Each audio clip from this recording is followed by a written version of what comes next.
Hello, and welcome back to our podcast. I am the Disturbed Southern Belle. And I'm the gentleman.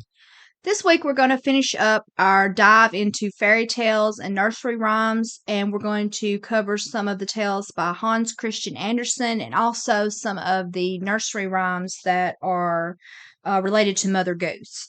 First, we're going to start talking about a little of Hans Christian Andersen. We're going to talk some about his more obscure works, and then we're going to cover a few of his more well-known tales that we would know, easily. He's most known for his most notable works would be like The Little Mermaid, The Ugly Duckling, and The Emperor's New Clothes, things like that. Those are the ones that we would be most familiar with. So he is basically a Danish writer, and he was born in 1805. So it's thought that he was introduced to his love of literature by his father. His father had a grade school education, but he used to read to him. And it's also thought that his mother was actually illiterate and she was a washerwoman. So that's where he actually sort of began his love of literature. His father used to read stories to him like Arabian Nights and things like that. Actually, it's not that surprising that their education wouldn't be huge No. just because of that time. Exactly. So yeah, they weren't, well educated people per se, but that began his love of literature, and that's where he started, wanting to write basically. So, we're going to start with some of his more obscure works, some of the ones that maybe we haven't heard of, and then we're going to move into some of his more well-known tales. The first story that I'm going to go over is called The Stone of the Wise Men. So this story starts out, in the tallest tree in India stands a castle made of crystal that looks out over the whole world. And in this castle, there's supposed to live this very wise man who owns a book in which everything that is known in the world is written. And he seeks answers about what will happen after death. But the page in the book concealing the afterlife cannot be read without the light from a magical stone made from the good qualities that hold the world together. Okay, so this wise man, he's got 5 children, and one of them is blessed with this particularly well-developed sense. Now, it doesn't really tell what the sense is, but he's got this sense. And one can see further than anyone in the world, even deep into the earth and into the human heart. Well, that's interesting. That is very interesting. And one can hear grass growing. I really don't know how that would be beneficial, but anyway, that's their power. One can smell everything that there is to smell, and one has the most accurate and advanced taste. So they've got some weird powers here. Yeah, I can't say I've heard of any of these powers, Right. even And in the wildest comics no, or anything. they're odd. They're definitely odd.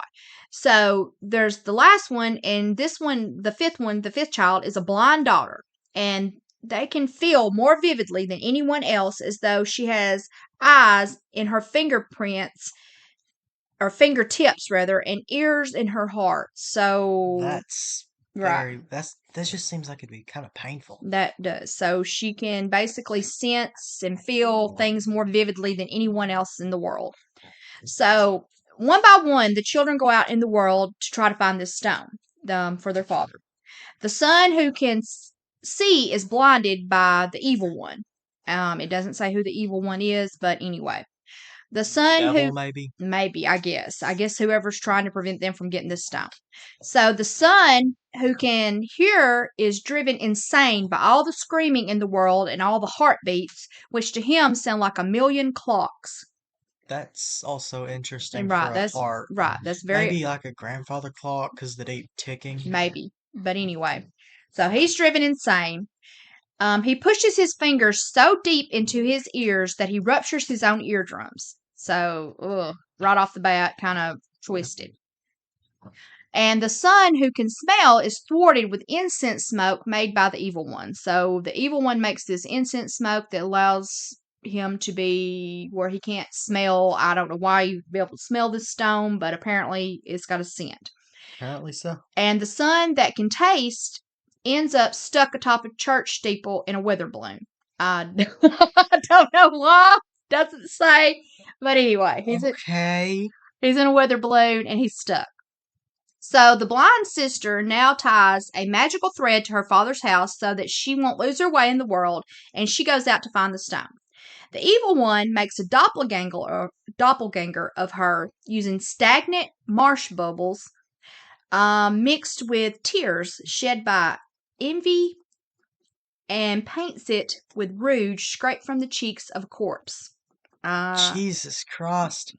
This is Grimm's Brothers. This is Exactly. Grimm's Brother type It stuff. is very bad.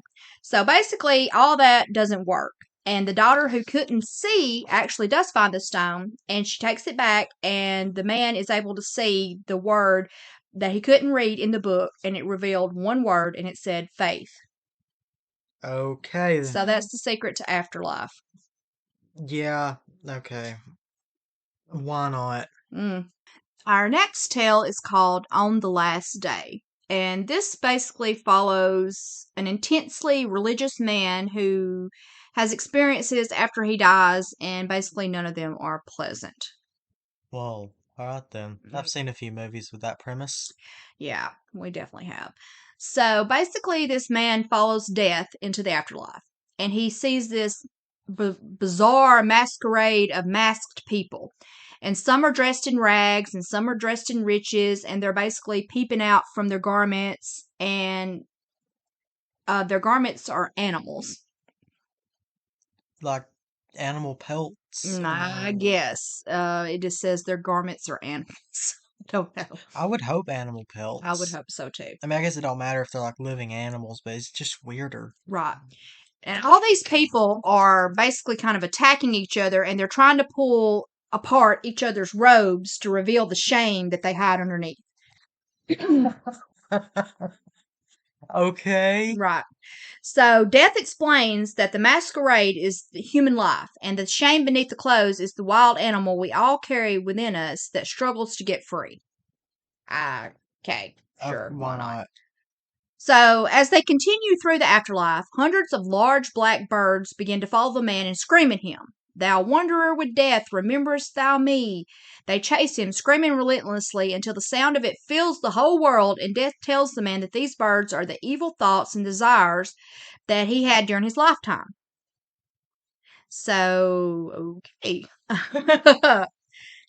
So he tries to escape these birds, and the man realizes he's slicing his bare feet on these jagged stones that cover the ground for as far as the eyes can see. Fun. Right. So they're covering the earth like fallen leaves, it says. So he cries out in agony, and Death tells him that the stones are every word the man ever uttered that wounded another person, words Jesus. which cut hearts deeper than stones cut his feet. Well, if you hurt people that bad with words, maybe he deserves it. I mean, so he's obviously said a lot of words, apparently, to hurt a lot of people. But eventually, he's given mercy. He could not give others in life and is allowed into heaven. Well, alright then. So he has to do some suffering, but it does work out in the end. So for our last tale of the more obscure tales of Hans Christian Andersen, we're going to cover the story of a mother. And of course, this one is going to be very uplifting and wonderful. I Well, mean, yeah, the other two were, so. definitely. So basically, what happens is Death comes in the night and he steals away with a sick baby. And the child's mother runs into the snowy darkness and asks the woman dressed in black which way Death went. The woman, who says she is the night, makes the mother sing every song she ever sang to her child before she reveals where Death went with the baby. Starting off strong. It is, definitely. Perfectly fine. So, Night, the woman in black, directs the mother into the dark woods, and there she comes to a crossroad. There's a thorn bush there which stands, and it refuses to tell the mother which path Death took unless she warms the cold thorns against her bosom. So she holds the thorns close to her heart, and they pierce her breast, and as her blood pours over the frozen branches where flowers then start to bloom. Perfectly normal story so far. Oh, absolutely. Absolutely wholesome. Yeah, definitely. So basically, then it tells her where to go, and she next comes to a lake she cannot cross, so she tries to drink it. But the lake tells her it will carry her across if she weep her eyes into the water so it can keep them as beautiful pearls. So she cries her eyes out into the water, and the lake carries her to the great greenhouse where Death keeps all the flowers and trees that each exist for a beating heart on earth. An old woman there tells the mother how to find the child's flower by listening for its heartbeat among the millions of heartbeats in this garden. So the baby has been turned into a flower at this point. In exchange for the mother's beautiful black hair, the old woman tells her to threaten Death by saying she will pull up all the flowers of all the other living children, killing them if Death won't give her own child back. That's a bit much. Yeah, it is a little over the top. Then Death comes back, and he tells the mother that he will give her her eyes back, the ones that she cried out into the lake. So apparently her eyeballs literally fell out into the lake when she was crying. Yay! So that she may view two lives in a magical well. One life is prosperous and full of joy, the other is full of pain, poverty, and misery. Death then reveals that one of the lives is the one her child will have if it lives. Terrified that her child might have to suffer the life of misery, the weeping mother begs Death to take her child away with him and prays to God to ignore her whenever she desires something that is against his will. So Death leaves, taking the child with her, or with it, him, her, whatever, to an unknown land. So, actually, this has a fairly good moral to it. Yes, I mean, she was so afraid that her child might have to suffer through life that she would rather Death just take it on, but I don't. I guess she should maybe ask where he was taking it and what kind of life it was going to live with him as well, but I was thinking more along the lines of don't mess with nature. well, there you go too. Leave things the way they're Yes, supposed to play out. sure, why not? But anyway, People screw with nature enough as it is these that's days. true. Very true. Way too much, actually. So next we're going to talk about the princess and the pea. So basically this is a tale about a prince who wanted to marry a princess. But he wanted to make sure that she was a real princess. So apparently this was a thing back then. People were impersonating princesses left and right, and this man was not going to have it. That wouldn't surprise me. So he goes out, travels all over the world wanting to find a real princess, but nowhere could he find one. So he basically did find people who said they were princesses again, but he wasn't sure they were real. There was always something about them that was not how it should be to make him think that this was actually a real princess. Like I said, it doesn't surprise me that people would be pretending to be princes or princesses in this time. Right. So he's out, and one evening there's this terrible storm. And there's thunder and lightning, and the rain's pouring down in torrents. And suddenly a knocking was heard at the city gate, and the old king goes to open it. He finds this girl standing there, and she says that she is a princess. Yay! And of course, they immediately sweep her in, think she's the princess, and just take it for, face value. But of course, that's not what happens. They look at her and they're like, well, I don't know if she's a princess or not. She's dirty, she's muddy, she's wet, whatever. I don't know what could be the problem with that. That's all telltale signs of a princess. Well, exactly. And I don't really know what the heck they expect. Why would she not be wet if she's standing out in the rain, even if she is a princess? My goodness. I mean, but whatever. She just lost her parasol or something. Yeah, really. I mean, I don't know. But anyway. So they let her in and everything. And basically, the queen then she says, well, I'm going to find out if she's really a princess or not.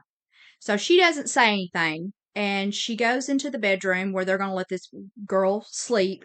And she takes all the bedding off and she lays a pea on the very bottom of the frame of the bed, basically. And then she takes 20 mattresses. I don't know where she gets these mattresses. Apparently, Jesus they have a lot of Christ. visitors. I don't know. But anyway, she's got 20 mattresses and she stacks them all up on top of this pea. And then they tell the princess, she can go in here and go to sleep for the night. So in the morning, when she wakes up and they ask her how she slept, she says, oh, I didn't sleep a wink. I had scarcely closed my eyes all night. I don't know what was going on, but there was something hard in my bed I was lying on, and I'm just black and blue all over my body. It's horrible. Jesus. Yeah, from this one pea, apparently. So now they knew that this was a real princess because she had felt the pea through the 20 mattresses, and all the blankets and everything, and nobody but a real princess could be as sensitive as that. So the prince takes her for his wife, of course. Again, the princess apparently just goes right along with him again. For now he knew he had a real princess, and the pea was put in the museum where it may be seen as if no one, if not, by everyone, so that they would know that this was the proof that she was the princess. Well, alright then. There you go. And Mm, that's a wonderful tale. really sensitive Yeah, princess. and I don't know why being a princess would make you that sensitive anyway, but good grief. I wouldn't want how is she even living in this world if she's that sensitive? I don't know. She should have been long dead. Exactly. If she's black and blue from laying on 20 mattresses with a little pea at the bottom of those 20 mattresses, Something's wrong. something's very wrong. Very, very wrong with this girl. Them's either some really thin mattresses and a really big pea, or just she is very, very ill with Something. something. She's something very not right here, definitely. Next tale we're going to cover is Thumbelina. So it starts out that there was this woman who wished very much to have a child, but she could not obtain her wish, and so she decides to go to this fairy and says that she's a child and can you help me find one? Well, this seems familiar. Yeah. So the fairy tells her, oh, this is easily managed, and here is a barley corn of a different kind to those which grow in the farmer's fields and where the chickens eat. Put it in a flower pot and see what happens. So the woman thanks the fairy and she gives her 12 shillings, which was the price of the barley corn that she gave her. And she goes home and she plants it. And immediately there grows this big, beautiful flower, something like a tulip in appearance, but its leaves are tightly closed as if it were still in a bud. The woman thinks this is a beautiful flower and she starts to kiss the red and golden colored leaves on the flower. And when she does this, the flower opens and she can see that it is a tulip, but within the flower, there is this little graceful, delicate little maiden. And she was scarcely half as long as her thumb, and that made her give her the name of Thumbelina, or Tiny, because she was so small. Well, fitting name, Thumbelina and Tiny. And it was just weird Yeah. beginning to the story. Yeah, and she's perfectly content that there's a little person inside this flower. It doesn't bother her a bit. You'd think that there would at least be questions. Yeah, you would think, but apparently not. So they take this walnut shell and they polish it, and that serves for a cradle. And her bed is formed of blue violet leaves. So they take this walnut shell and they put these leaves in it to make her a bed. And then they use a rose leaf for her cover. So she's sleeping in a walnut shell on violet leaves and is using a rose petal for a blanket. So she is extremely tiny. Well, it's not the weirdest thing so far, so. Right. During the day, Thumbelina would amuse herself by uh, getting on this plate that this woman placed on the table that was filled with water, and around the edges she had put flowers and stuff, and in the middle of it it had a tulip leaf which served as a tiny boat for her. So she would get in this little boat and she would row herself from side to side with two oars made of white horsehair, and she would sing softly and sweetly, and nothing like her singing had ever been heard before. So she was in this little plate filled with water that was like a little lake to her, and she would just oar back and forth all day. Well, I guess if you got no better entertainment, that'll do. There you go. So, Plus, that's actually kind of a beautiful visual, too. yeah, it's not bad. I mean, yeah, it'd be pretty, I'm sure. Then one night while Tiny or Thumbelina was asleep, there's this big old toad that creeps in through a broken pane of glass in the window. And he comes up and he sees her laying there and he thinks, what a pretty little wife this would make for my son. So he takes the walnut shell and she's still asleep and he jumps out the window into the garden with her. Well, alright then. There you go. So he sees her, he's like, this is going to make a good wife for my son. So he steals her away. They head out to this stream in the garden where the toad lives with his son, and he the son is supposed to be even uglier than the father. They're ugly people. They're ugly toads, I guess.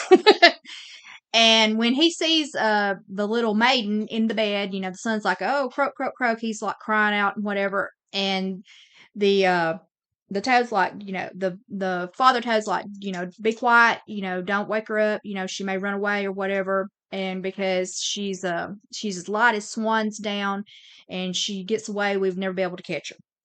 So they come up with this plan that they're going to place her on one of the water lily leaves that's out in the stream, and they're going to make it like an island for her for right now, because she's so light and small that she couldn't escape. And then while she's out there, they're going to go back to the marsh, and they're going to prepare a room that they're going to live in when they're married. So they basically put her out on this leaf, and they're going to leave her there, and then they're going to go back and prepare a room, and they're going to get married. Well, all right then. Mm-hmm. So there's a bunch of water lilies, of course, out in this stream, and the toad picks the one that he thinks is the largest and the furthest away and everything, and that's the one he puts her on, and it leaves her there on her little walnut shell. So she wakes up very early in the morning and begins to cry bitterly when she found out where she was, for she could see nothing but water on every side of the large green leaf and no way of reaching the land. Well, I can't say I blame her there. No, no, I would be upset too. I mean, she went to bed, like she normally did, and now she's woke up and she's out in the big wide world, so to speak. Yep. So, meanwhile, the old toad is busy, under the marsh, making the rooms all pretty with wild yellow flowers and everything, because he's wanting to welcome in the daughter in law. So, they decide, the old toad and the son, to swim out to get her little bed, to put it in the room for her as well. And when they get there, they tell her, or the old toad tells her, "Here's my son. He's going to be your husband. You're going to live with us happily in the marsh by the stream." And all the son can say is croak, croak, croak. Apparently, he can't talk. This actually reminds me of an episode. I think it was of Gunsmoke, where just these hillbillies pretty much just kidnap Miss Kitty, for those of you who know the show. And she's supposed to marry the old man. Right. They did that on Andy Griffith too, I think, with Aunt Bee. The Yeah. Darlings kidnapped her too, but yeah, that's some of the old TV shows. But yeah, definitely, that's not something that's unheard of, apparently. Mm-mm.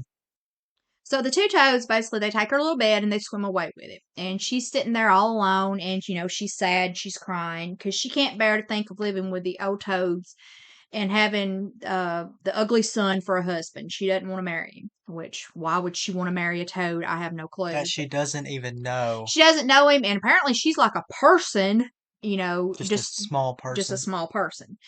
But anyway, the fishes are swimming around the water beneath, and they had seen the toad, and they heard what had went down, basically. So they lifted their heads above the water to look at the little woman, the little maiden, and they caught sight of her, and they saw that she was very pretty, and it made them very sorry to think that she'd have to go live with these ugly toads. So they thought, no, it must never be. So they assembled together in the water around the green stalk which held the leaf on which the maiden stood, and they gnawed it away at the root with their teeth. Then the leaf floated down the stream, carrying her far away out into the land. Yay!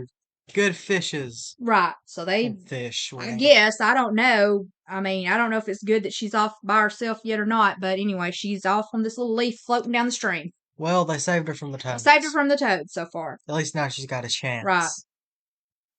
So she's on this little leaf and she's floating by all these towns, and the little birds are looking at her and they're all thinking what a lovely little creature she is and whatever. And there's this little butterfly that constantly flutters around her. And finally, it lands on the leaf, and because he's pleased with her, and she's glad for it. And she's, happy now because the toads can't reach her, and she's off on her own. And she's sailing on these beautiful waters that supposedly shine like liquid gold and everything. So here she goes. She's floating along. So she loves this butterfly so much that she takes off her girdle and she ties it to one end to the butterfly, and the other end she fastens to the leaf so that the butterfly is attached to this leaf and it's flying around with her, and she loves it. Then she sees this bird fly by, and it sees her, and then it swoops down and it seizes her around her delicate waist with its claws, and it flies her up into this tree. And the green leaf, of course, continues on and floats away down the stream, and the butterfly goes with it because he's fastened to it and he can't get away. Huh. That's unfortunate. That's unfortunate because he may have helped her. I don't know. So she's very frightened, of course, that this bird flew her up into this tree. But she's especially sorry for the butterfly, which she had fastened to the leaf, for it could not free itself, and she was afraid it would die of hunger. But the bird did not trouble himself at all about that matter. He didn't care. He said, he didn't care, whatever. And he seats himself by her side on a leaf in the tree, and he gives her some honey from flowers to eat and told her she was very pretty, though not in the least like a bird. So the other birds basically tell her that she's ugly, her legs are too skinny, her waist is slim, she doesn't have feathers, yada yada. They don't like her. And that she looks too much like a human. I wonder why. Well, yeah, I don't wonder why too. Um, so the bird decides who had run away with her believed all the others when they said that she was ugly, and they would have nothing more to do with her. So he told her she might go where she likes. So basically, since the other birds said they didn't think she was pretty, he said, "Well, I guess they're right. So you can go away now." Uh-huh. Mm. So he flies her down from the tree and he places her on a daisy. And she wept at the thought that she was so ugly that even the birds would have nothing to do with her. And all the while, she was really the loveliest creature that one could imagine, and as tender and delicate as a beautiful rose leaf. So here's another one who's so beautiful. Well, why not? Exactly. So this is supposed to be during summertime, and during this whole summer, she lives alone out in the wide forest. To her, of course. And I don't know how big this forest is. It could be 3 trees for all we know. I mean, considering how small she is. But anyway, Yeah. so she weaves herself a bed with blades of grass and she hangs it under a broad leaf to protect herself from the rain. And she sucks the honey from the flowers for food and she drinks the dew from their leaves every morning. So passed away the summer and the autumn. Then came the winter, the long, cold winter. And all the birds who had sung to her so sweetly had flown away, and the trees and the flowers had withered. The large clover leaf under the shelter of which she had lived was now rolled together and shriveled up. Nothing remained but a yellow, withered stalk, and she felt dreadfully cold, for her clothes were torn, and she herself was so frail and delicate. She nearly froze to death because it began to snow, and the snowflakes, as they fell upon her, were like a whole shovelful falling upon one of us. So one snowflake was like a shovelful Yeah, of snow falling on that us. would not be good. Exactly. She was only supposed to be about an inch high. Yeah. And then so she wraps herself up in this dry leaf, but it cracked in the middle and could not keep her warm, and she shivered with the cold. Yeah, I feel real bad for Thumbelina. Yeah, she's having it pretty rough right now, definitely. Okay, so near the wood where she lives, she finds this cornfield, but the corn had been cut a long time ago, and nothing remained but the bare, dry stubble standing up out of the frozen ground. And it was to her like struggling through a large wood. And oh, how she shivered with the cold. But she came to the door of a field mouse who had a little den under the corn stubble. And in the warmth and comfort, and with a whole room full of corn, a kitchen, and a beautiful dining room, poor little Tiny stood there before the door just like a little beggar girl and begged for a small piece of barley corn, for she had been without a morsel to eat for 2 days. "You poor little creature," said the field mouse, who was really a good old field mouse, "come into my warm room and dine with me." The mouse, she was very pleased with Thumbelina or Tiny, so she said, "You're quite welcome to stay with me all winter if you like, but you must keep my rooms clean and neat and tell me stories, for I shall like to hear them very much." And she did as the field mouse asked and found herself very comfortable. So the field mouse tells her one day, "We're going to have a visitor soon," and tells her that "my neighbor pays me a visit once a week, and he is better off than I am. He has large rooms and wears a beautiful black velvet coat. If you could only have him for a husband, you would be well provided for indeed, but he is blind, so you must tell him some of your prettiest stories." But Tiny did not feel at all interested with his neighbor, for he was a mole. Um, Uh-huh. he's a mole. But he comes anyway, and he pays his visit dressed in his black velvet coat, and he's very rich and learned, and his house is 20 times larger than mine," said the field mouse. As Thumbelina just completely forgot about the woman. Apparently so. She's not even thought about her again. It hadn't said a single solitary word about her ever even mourning for that woman or wanting to go back to her or anything. So Uh-uh. she apparently didn't even care. So Thumbelina, feels obliged to sing to him because he's never really been able to see flowers and everything. So she sings him songs like Ladybird, Ladybird, Fly Away Home and other songs. And the mole falls in love with her because she had such a sweet voice and he said nothing yet because he's cautious though. So this is a weird one because usually it's right out of the gate here, be my wife. So he's actually being Yeah, cautious. that's weird. I'm Mm-hmm. not used to this. Right. Now, a short time before he came to see them, he had dug a long passage under the earth which led from the dwelling of the field mouse to his own, and here she had permission to walk with Tiny whenever she liked, so the field mouse and them could walk back and forth in this tunnel, back and forth between their houses. He warned her, though, not to be alarmed at the sight of a dead bird which lay in the passage. It was a perfect bird with beak and feathers and could not have been dead long, and was just lying there where the mole had made the passage. I have no clue why this bird would be under the ground and why, but don't be alarmed. Well, this is a giant red Yeah, flag. I don't have any idea where this bird came from, The but biggest one would be, why is the bird underground? Like you just said. I don't. It doesn't say. I have no idea. So the mole takes this piece of phosphorescent wood in its mouth and is supposed to glitter like fire in the dark, and he uses it to light the way for them along this dark passage. And then they come to the spot where lay the dead bird, and the mole pushes his nose through the ceiling, and the earth gives way, and so there's a large hole in the ceiling now, and daylight shines down into the passage, and they can see that there in the middle of the floor lays a dead swallow, or bird, of course, and that his beautiful wings are pulled close to his sides, and his feet and his head are drawn up under his feathers. The poor bird had evidently died of the cold, and it made Thumbelina very sad to see it. She did so love the little birds anyway, even though apparently they didn't like her or thought she was ugly. I guess they liked her enough to sing to her, but not enough to take her for a wife. I don't know. Well, at least it seems to have died from the cold.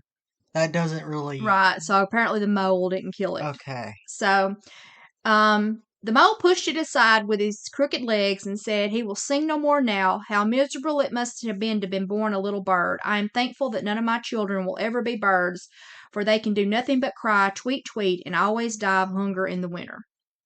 Well, that's just mean. That is kind of mean. It's a little mean. I mean, I can get it, but that's just It mean. is a little mean. So the mouse basically agrees with the mole and says, "Oh, you're a clever man. What's the use of twittering when winter comes, he must either starve or be frozen to death." But then also says, "Birds are still very high bred." Thumbelina isn't saying anything, and the others have turned their back and they're going on, down the passage. So while she's there alone with the birds, she stoops down and she strokes aside the soft feathers which have covered his head and kissed his closed eyelids. "Perhaps this was the one who sang to me so sweetly in the summer," she said, "and how much pleasure it gave me. You dear pretty bird." So the mole stops up the hole where the daylight was coming down, and then he takes them back home. But during the night she couldn't sleep, and she gets out of bed and wove a large, beautiful carpet of hay that she carried to the dead bird and spread it over him, and some down from the flowers which she had found in the field mouse room, and it was soft as wool, and she spread some on each side of the bird so that it might lie warmly in the cold earth. And she says, "Farewell, you pretty bird, farewell. Thank you for your delightful singing during the summer when all the trees were green and when the warm sun shone upon us." Then she laid her head on the bird's breast, and she was alarmed immediately, for she could hear a heartbeat, thump, thump, and Well, realized holy that, crap. yeah, she realized that he wasn't dead. He was just really cold and couldn't move, and she'd brought him back to life. Well, can't really be brought back to life if Well, not dead. brought back to life, Or it's but not dead. awoken. There There we we go. go. So she's a little scared, though, now that she realizes that this bird's alive. Of course, he's a lot bigger than her because she's only an inch high, as we said. But she takes courage and she lays the wool more thickly over the poor bird, and she covers him up more tightly and everything. And she goes out the next morning again to steam and to see if he was still alive and everything. And he was. I mean, he's very weak, and he could only open his eyes for a moment to look at her. And he told her, thank you. I had been so nicely warmed that I might soon regain my strength and be able to fly about in the warm sunshine.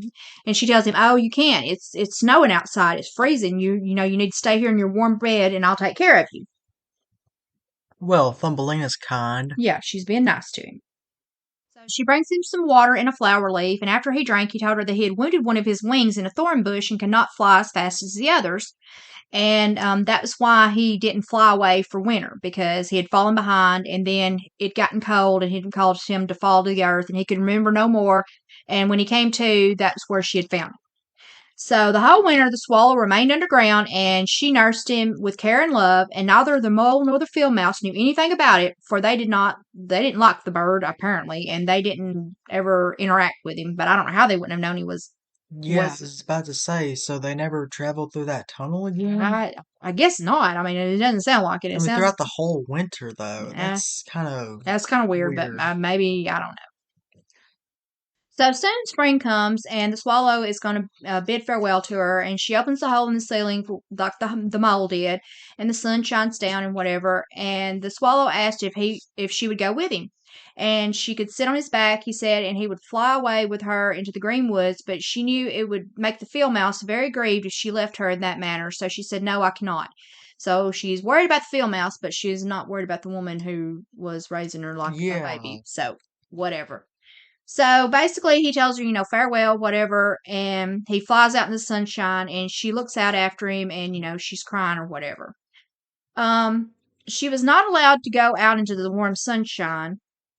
She's not allowed to go out in the warm sunshine because the corn, which had been sown in the field, had grown over the field mouse house, and it was hot in the air, and it formed like a thick wood. And she was so small, they didn't want her to go outside and get hurt or lost. Mm.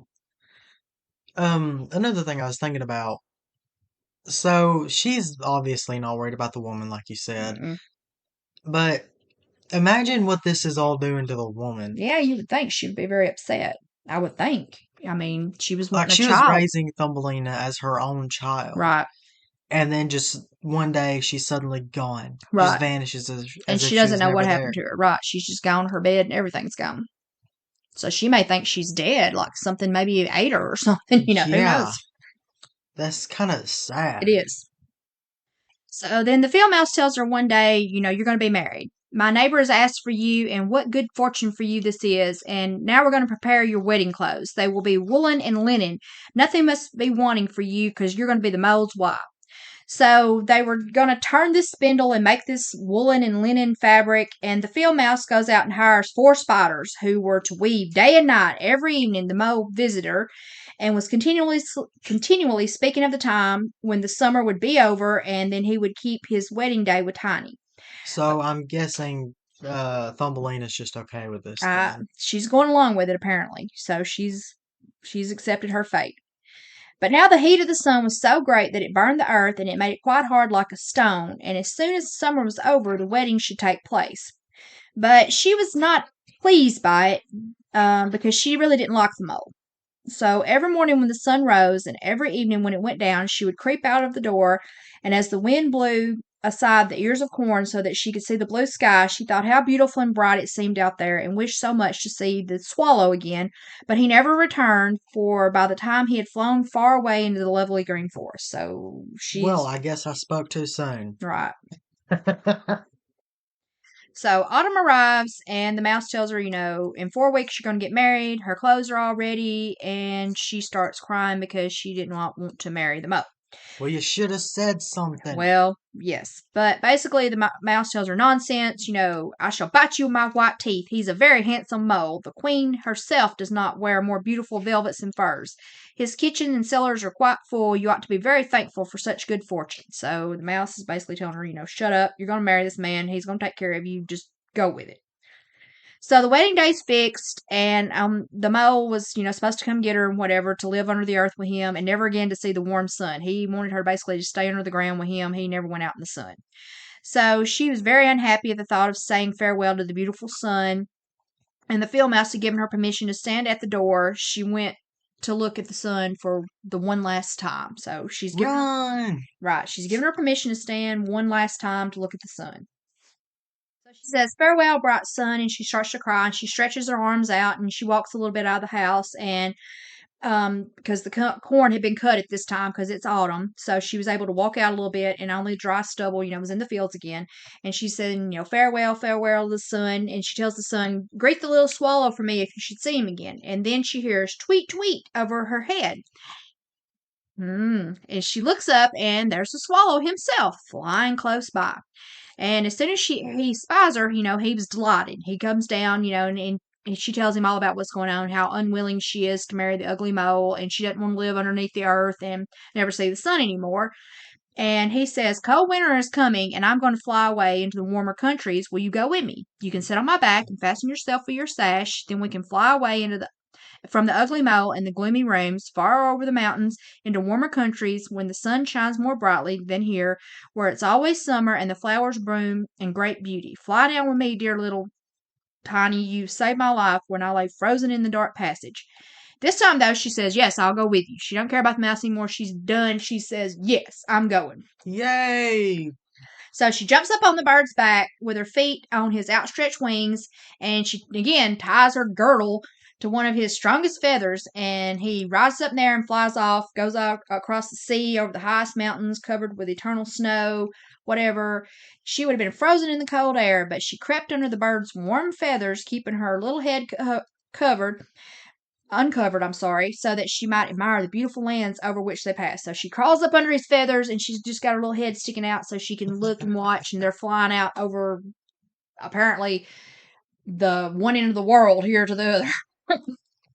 So after a long time, they finally reached the warm countries that he told her about, where the sun shines brightly and the sky seems so much higher above the earth.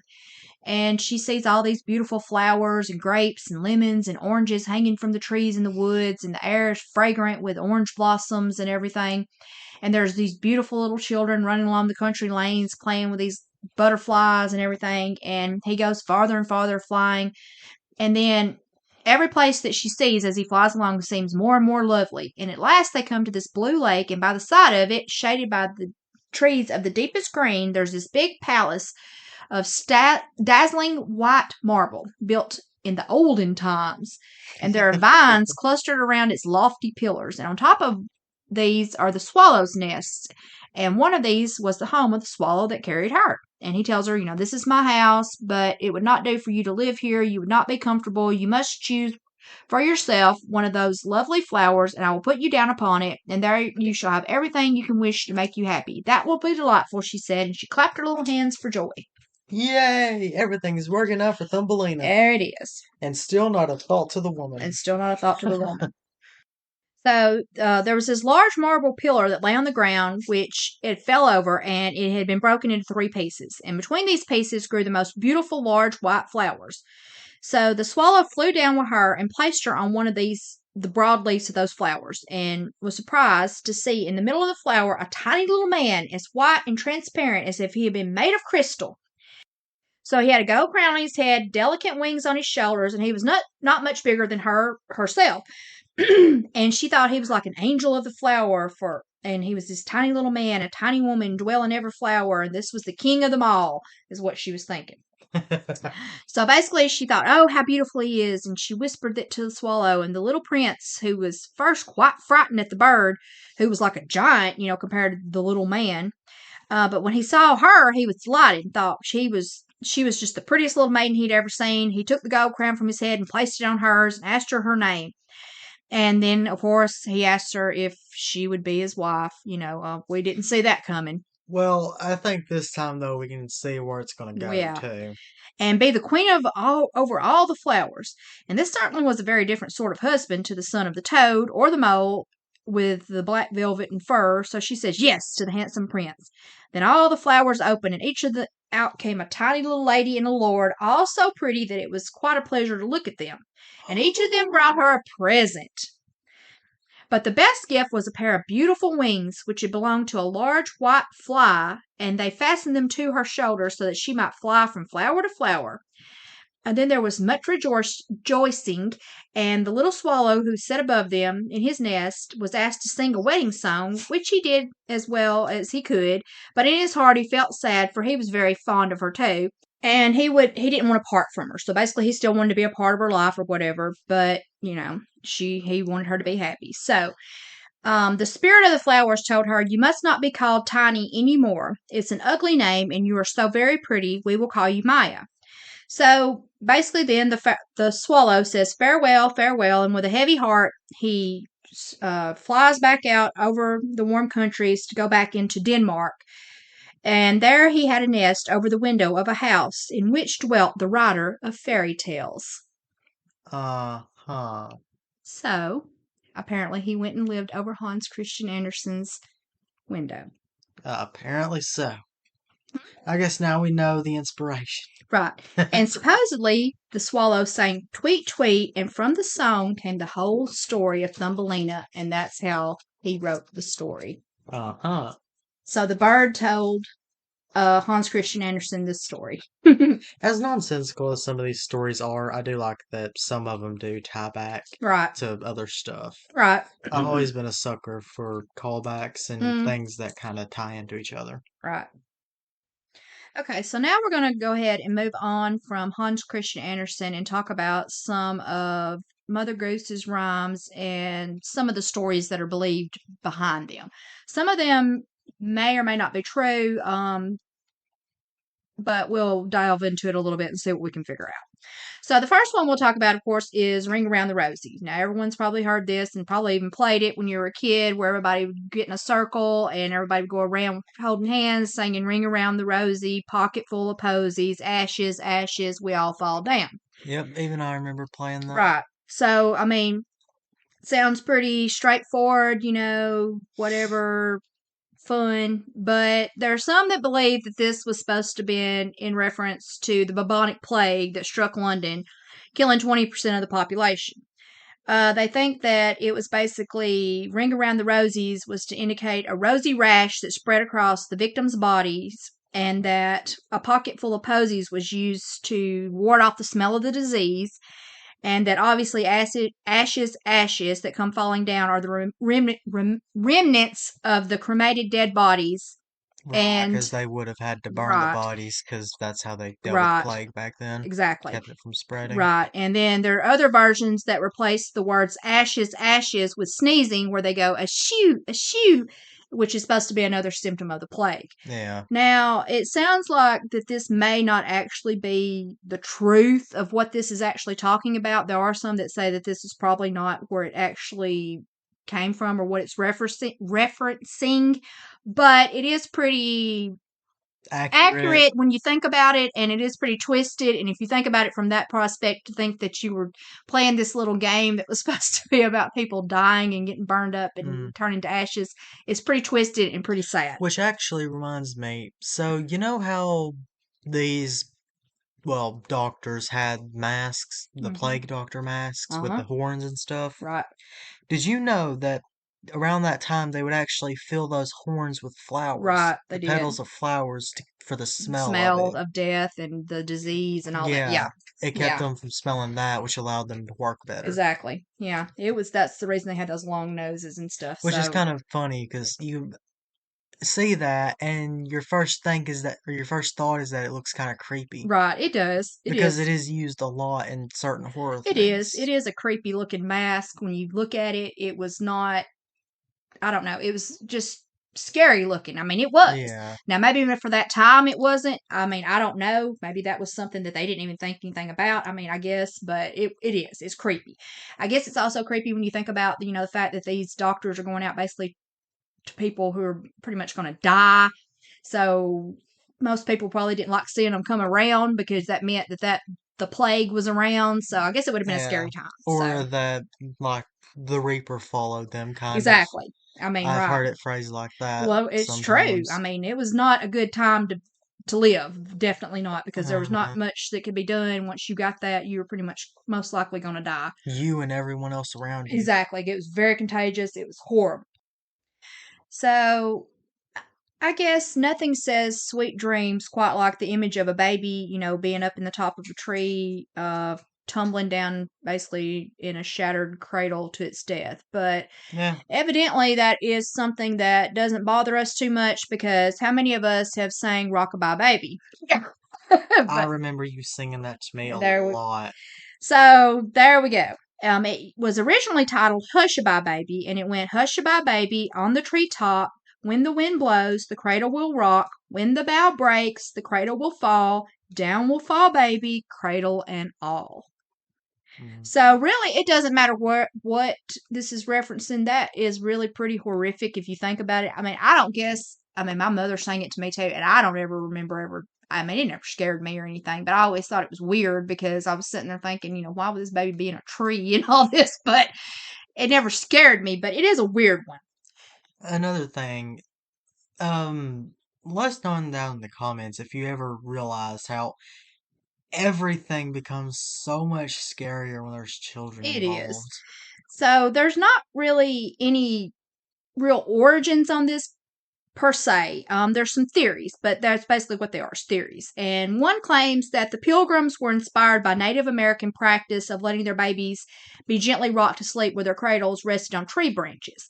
Now, I don't know if it actually meant they put them up on the tree branches or maybe they were hanging from them or something or whatever. So maybe that's where it came from. But anyway, that's one of the theories of where it may have come from, is that the pilgrims made it up about the Native Americans allowing their babies to sleep, I guess, hanging from trees. Well, So, that's interesting. right. So the next one is it's raining, it's pouring. So we probably all heard this one. Miss hmm Got in bed, bumped his head, and couldn't get up in the morning. So the theory behind this one was he couldn't get up in the morning because he's dead. He's not tired, he's dead. So, this old man bumped his head, I guess, and had a concussion. And you're not supposed to sleep with a concussion. And Yeah. apparently, that was the end of him. I don't actually remember that. That's not how I used to do it or how it was sung to me that I remember. Right. It was he couldn't get up until morning. Well, anyway, that's the theory on that one. So it is kind of weird too, but that's that one. The next one is the old woman that lived in a shoe. There was an old woman who lived in a shoe. She had so many children, she didn't know what to do. She gave them some broth without any bread, then whipped them all soundly and put them to bed. Well, all right then. Nothing like good old Like child child abuse abuse. right in the middle of your poem. Yes. So apparently, she gave them some broth and told them, and I don't know what they done. I don't know if they were mean kids or what. Doesn't say. But this woman didn't believe in timeouts or anything else. So she was tired of them for the day. So she lived in this shoe. So I guess she was already just having a rough life and she wasn't having any more. So the next one is Three Blind Mice. And of course it goes three blind mice, see how they run, see how they run. They all ran after the farmer's wife who cut off their tails with a carving knife. Did you ever see such a thing in your life as three blind mice? Well, this could be nothing but wholesome. No, it couldn't. Now, they think that this was supposed to be based on Bloody Mary. Really? Yeah, Queen Mary of England. And they think that the three blind mice represent noblemen who plotted against her aggressive efforts to spread Catholicism through England Oh, in the 1500s, tail. was cutting off their heads.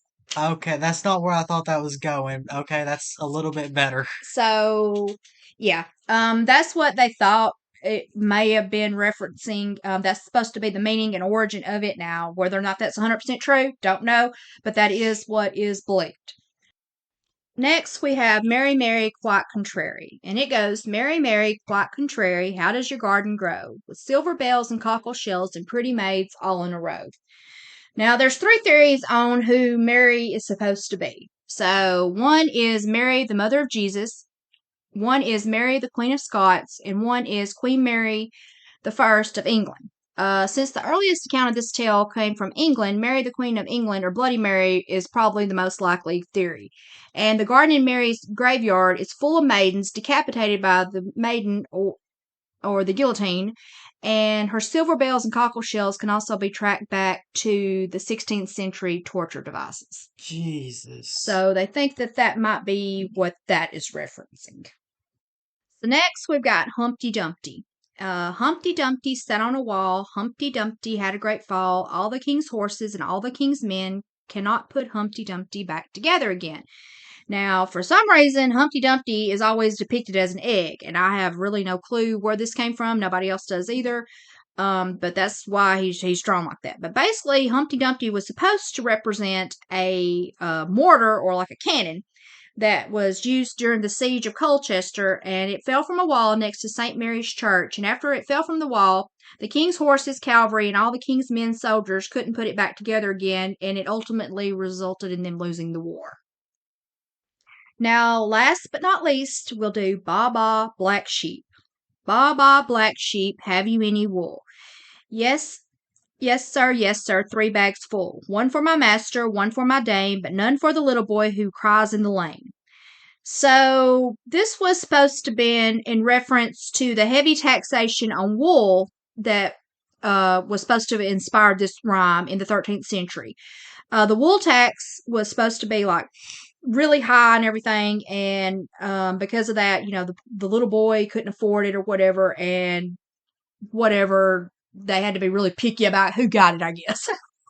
It's kind of stupid when you think about it, but that is supposed to be, what it is saying. So that'll bring us to the end of the podcast for this week. I hope you've enjoyed our dive into the fairy tales and the different nursery rhymes and some of the origins and just some of the, the actual real stories instead of the more cleaned up versions and everything. I'll And don't forget to join us back next week where I will take over and I'll be telling stories and informing people, I guess, on the Greek mythology, which is probably one of the more better known ones Oh, with most definitely. Zeus, Poseidon, and Hades, the big three. Right. And it, as usual, if you have any stories, any mythologies you want me to cover, or any, well, Any tales whatsoever, any twisted, disturbed, anything like that that you are interested in, you want us to go over, drop it in the comments. We'll be happy to take a look at it and see what we can work out for an episode for y'all. We definitely want you to come back. Don't forget to like and subscribe, and also don't forget to stay stay disturbed. disturbed.